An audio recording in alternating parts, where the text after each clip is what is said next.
Verb की जो forms होती हैं इनमें ये दो टाइप्स की हैं, एक रेगुलर एक इरेगुलर। जिन वर्ब्स के लास्ट में ईडी होगा वो रेगुलर वर्ब होंगी, और जिनमें ईडी नहीं होगा वो सब की सब चाहे कितनी भी क्यों ना हो इरेगुलर में काउंट होगी। ठीक है, ये बात आपको याद रखनी है।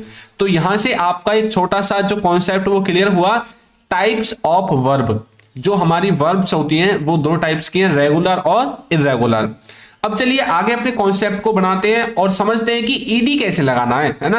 रेगुलर वर्ब को कैसे हम याद रखेंगे, ईडी कैसे लगेगा। देखिए, अगर फर्स्ट फॉर्म के वर्ड के अंत में ई है तो उसके बाद डी लगता है। जैसे लाइक में देखिए लास्ट वाला जो वर्ड है ई है ना, इसमें देखिए ई है, इसमें देखिए ई है, इसमें देखिए ई है।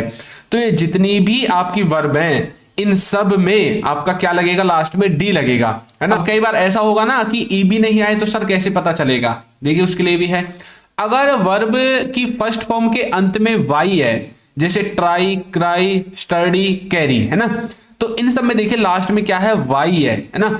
तो वाई है तो ये वाई क्या करेगा, तो वाई आई में बदल जाएगा। किस में बदल जाएगा, आई में।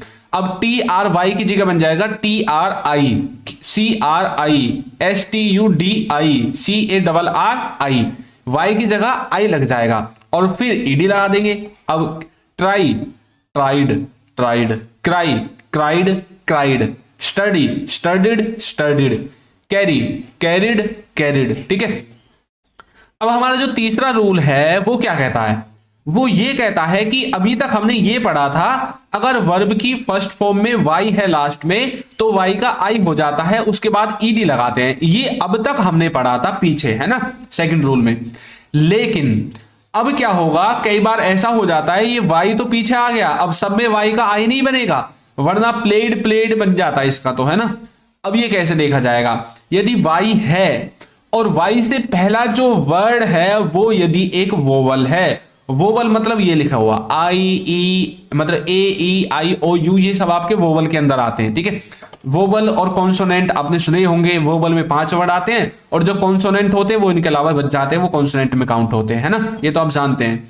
तो यदि वाई से पहले वोवल है, ए ई आई ओ यू में से कोई है, अब देखिए क्या होगा, यदि इनमें से कोई भी वर्ड है आगे तो क्या होगा कि ये जो आपका वाई है इसको आपको चेंज नहीं करना है। क्या नहीं करना है, चेंज नहीं करना है, डायरेक्ट ईडी लगेगा। प्ले में देखिए डायरेक्ट ईडी है, प्लेड, प्लेड। ओबे में डायरेक्ट ईडी है, ओबेड, ओबेड, है ना। तो अब यहां पर आपको ये रूल भी याद रखना है, ऐसा नहीं है वाई देखा आई बना दिया, प्लेड प्लेड बना दिया, ओबेड ओबेड बना दिया, सर ये क्या कर दिया, है ना। आपको ये भी देखना है कहीं ए ई आई ओ यू तो नहीं है, ये 5 वर्ड तो नहीं है यहाँ पे आई से वाई से पहले। अगर है तो खुशी की बात है, वाई को चेंज करना ही नहीं है, डायरेक्ट ईडी लगा दो। ठीक है, आगे देखिए एक और रूल है, इसको याद कीजिए। अगर फर्स्ट फॉर्म में अंतिम वर्ड के पहले वोवल हो, वोवल यानी कि ए ई आई ओ यू हो, तो अंतिम वर्ड को 2 बार लिखा जाता है। ठीक है, अभी तक हमने रूल पढ़ा था वाई के लिए। अब देखिए यदि पीछे कोई भी वर्ड हो इससे हमें कोई मतलब नहीं है। अब देखिए वाई, अब जरूरी नहीं है वाई आए हर बार, अब कुछ भी आ सकता है, पी हो, क्यू हो, आर हो, एस हो, टी हो, कुछ भी क्यों ना हो पीछे लास्ट में, उससे पहले वाले वर्ड को देखना है। यदि वो वोवल है ए ई आई ओ यू, 5 वर्ड में से यदि कोई सा भी एक यहां पर मिल जाता है तो क्या होगा, इससे पहला जो ये वर्ड है ना, अब जैसे ये वोवल जो ए ई आई ओ यू में से जो ओ है, ओ से पहले क्या है, पी। इस पी को आपको डबल कर देना है, डबल पी आ जाएगा। यहां पर रोब है तो ये जो बी है इसको डबल बी कर देना है। तो देखिए stopped, S T O P stop, और देखिए पी का हमने कर दिया डबल और बाद में लगा दिया ईडी। स्टॉप का स्टॉप्ड, स्टॉप्ड, रोब का रोब्ड, रोब्ड। ठीक है, इस तरह से आपको याद रखना है। अब जो आपकी इर्रेगुलर वर्ब रह जाती है ना, इर्रेगुलर वर्ब जैसे कि राइट का हो गया, रोट, रिटन, इनमें तो ईडी वीडी का कोई झंझट ही नहीं है ना। टीच का हो गया, टॉट, टॉट, फॉरगेट का हो गया, फॉरगॉट, फॉरगॉटन, है ना। गो का हो गया, वेंट, गॉन।